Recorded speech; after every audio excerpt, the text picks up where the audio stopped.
Okay, so we're looking at Pines to Vines. This is part of our Crack the Book series, or new Crack the Book series of interactive science books. Thank you. These books are meant for upper elementary and middle school students, and they're designed to solve two fundamental problems that teachers and parents face every day. The first of those problems has to do with the reading level.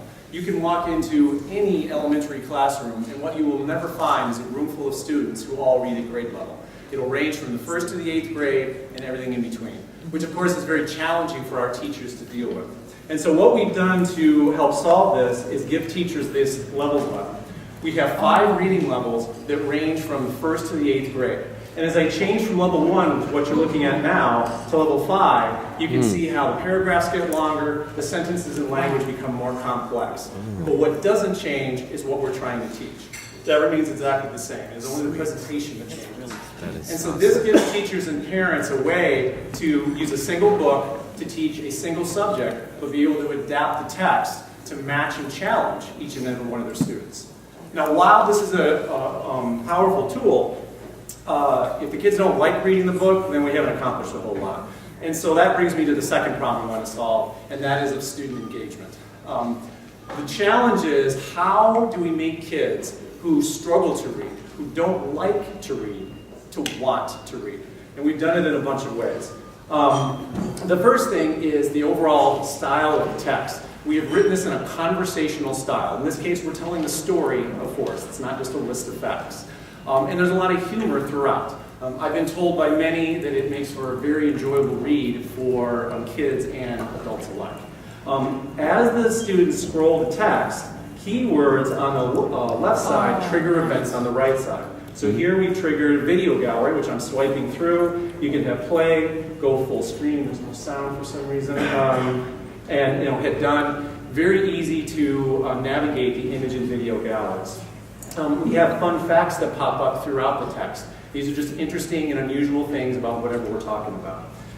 As you, my volume button is, I brought my iPad. The volume button doesn't work, so I can't turn it on.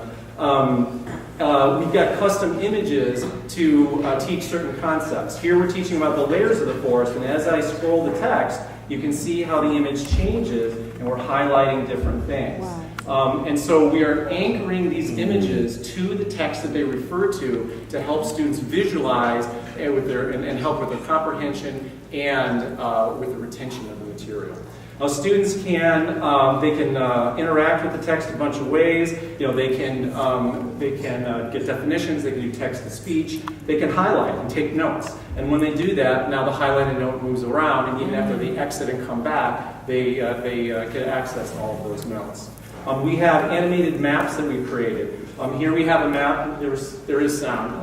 There's a map that spins around. We tell them about tropical rainforests, and they can see where they're located.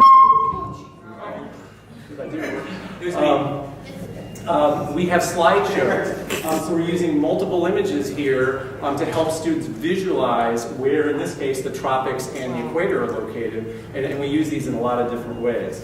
We have interactive globes, and so this globe here, I'm spinning it around with my hand, and the student can see where all the tropical rainforests are located around the world. On top of being a lot of fun for students, this is far more accurate information than a distorted 2D map can give them.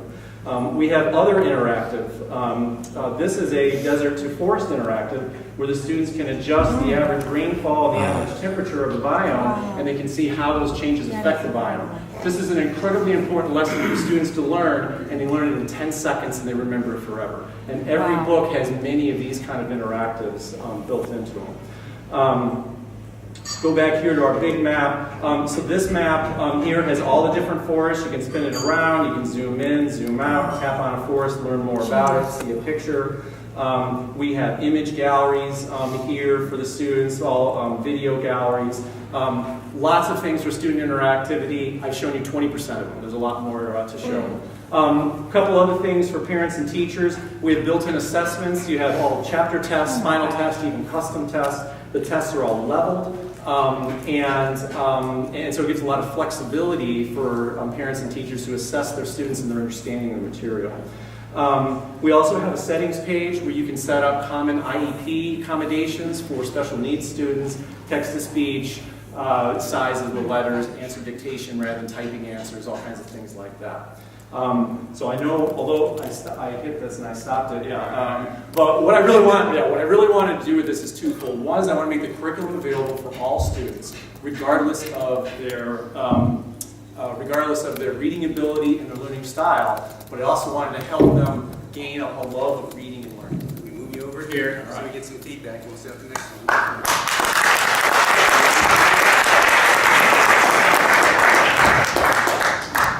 So do we have any comments? Yeah.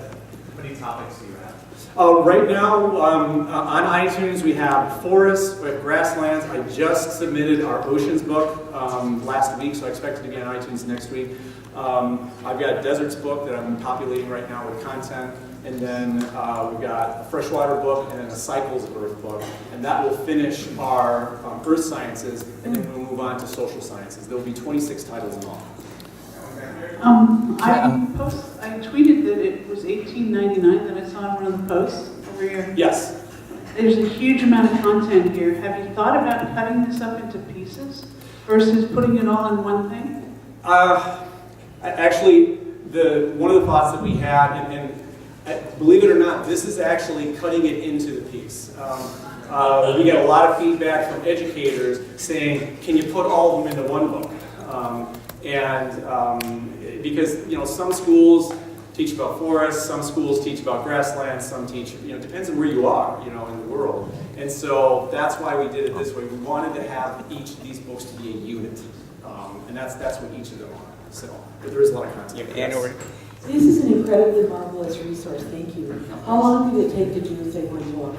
Well, that's an interesting question because what we've done is develop an engine.